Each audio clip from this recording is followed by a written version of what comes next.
Assalamualaikum warahmatullahi wabarakatuh. Anak-anak, bertemu kembali bersama saya Ibu Eni Fauziati.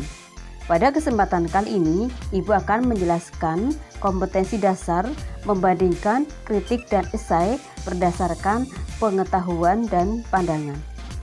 Simak baik-baik penjelasan Ibu mengenai perbandingan kritik dan esai berdasarkan pengetahuan dan pandangan.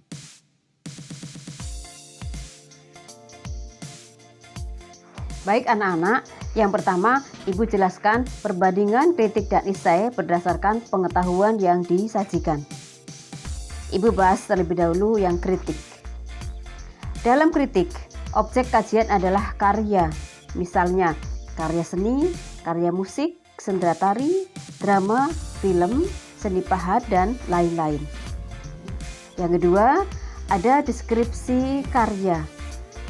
Bila karya berwujud buku, deskripsinya berupa sinopsis atau ringkasan buku yang dikritik. Dan yang ketiga, menyajikan data secara objektif. Sekarang dibandingkan dengan esai. Yang pertama, objek kajian dapat berupa karya atau fenomena. Jadi bukan hanya karya tetapi bisa juga fenomena.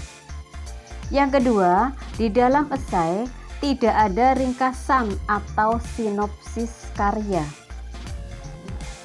Dan yang ketiga, di dalam esai tidak selalu membutuhkan data. Itu pembanding antara esai dan kritik berdasarkan pengetahuan yang disajikan.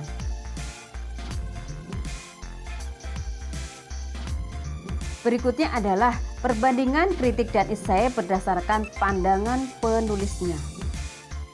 Ada 3 juga pembandingnya. Yang pertama, kritik. Penilaian terhadap karya dilakukan secara objektif, disertai data dan alasan yang logis. Penilaian di dalam kritik itu objektif, ditambah dengan data dan alasan yang logis.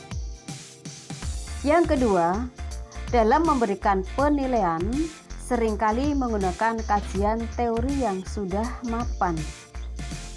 Dalam kritik digunakan kajian teori yang sudah mapan.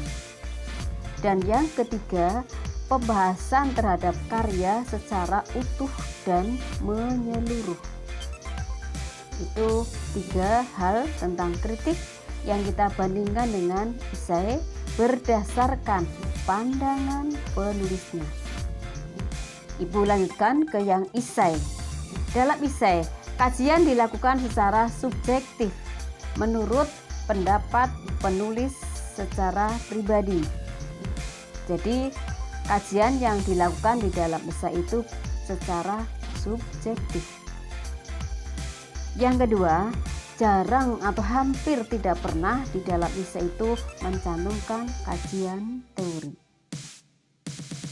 Dan yang ketiga, objek atau fenomena yang dikaji tidak dibahas secara menyeluruh, tetapi hanya pada hal yang menarik menurut pandangan penulisnya.